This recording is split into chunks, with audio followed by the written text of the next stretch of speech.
The this keyword is an extremely important concept to understand in JavaScript, and many beginners find it especially difficult. But don't worry, it's actually not that hard if you know exactly how the this keyword works. So the this keyword, or this variable, is basically a special variable that is created for every execution context, and therefore any function. In fact, we learned before that it's one of the three components of any execution context, along with the variable environment and scope chain that we already learned about before. Now, in general terms, the this keyword will always take the value of the owner of the function in which the this keyword is used. We also say that it points to the owner of that function. And that sounds very abstract, but we will see what that means in a second. For now, what's very important to understand is that the value of the this keyword is not static, so it's not always the same. It depends on how the function is actually called, and its value is only assigned when the function is actually called. So it's very different from a normal value in this regard. If we set, for example, x to 5, then x will always just be 5. But the this keyword, again, depends on the way in which a function is called. But what does that actually mean? Well, let's analyze 4 different ways in which functions can be called. And the first way to call a function is as a method, so as a function attached to an object. So when we call a method, the this keyword inside that method will simply point to the object on which the method is called. Or, in other words, it points to the object that is calling the method. Okay? And so let's illustrate this with a simple example. So the method here is the calc_h method, again, because it's a function attached to the Jonas object. In the last line here, we then call the method, and as you see, inside the method, we use the this keyword. Now, according to what we just learned, what should be the value of the this keyword here? And that's right, it should be Jonas, because that is the object that is calling the method down there in the last line, isn't it?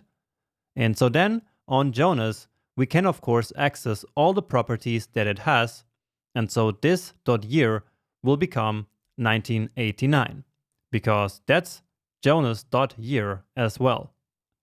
So in this case, writing Jonas.year would have the exact same effect as this.year.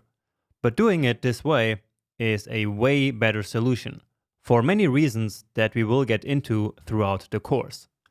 And we will play around with this example a bit more in the next video. But anyway, another way we call functions is by simply calling them as normal functions, so not as a method, and so not attached to any object. In this case, the this keyword will simply be undefined. However, that is only valid for strict mode. So if you're not in strict mode, this will actually point to the global object, which in case of the browser is the window object. And that can be very problematic, and so this is yet another very good reason to always use strict mode. Next, we have arrow functions. And while arrow functions are not exactly a way of calling functions, it's an important kind of function that we need to consider. Because remember, arrow functions do not get their own this keyword. Instead, if you use the this variable in an arrow function, it will simply be the this keyword of the surrounding function, so of the parent function. And in technical terms, this is called the lexical this keyword, because it simply gets picked up from the outer lexical scope of the arrow function. So never ever forget this very important property of arrow functions. Believe me that actually I run into 1 or 2 bugs because of this behavior. Okay, so it's really important not to forget that arrow functions do not get their own this keyword. Okay, and finally, if a function is called as an event listener, then the this keyword will always point to the DOM element that the handler function is attached to. Very straightforward, right?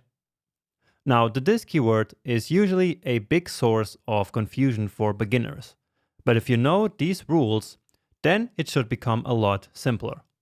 And to make it even simpler, it's also important to know what the this keyword is not. So this will never point to the function in which we are using it. Also, the this keyword will never point to the variable environment of the function. And these are two pretty common misconceptions, and so that's why I'm addressing them here. Okay? So again, the rules that I showed you here is all that you need to know. Alright, and now just for the sake of completion, there are actually other ways in which we can call a function.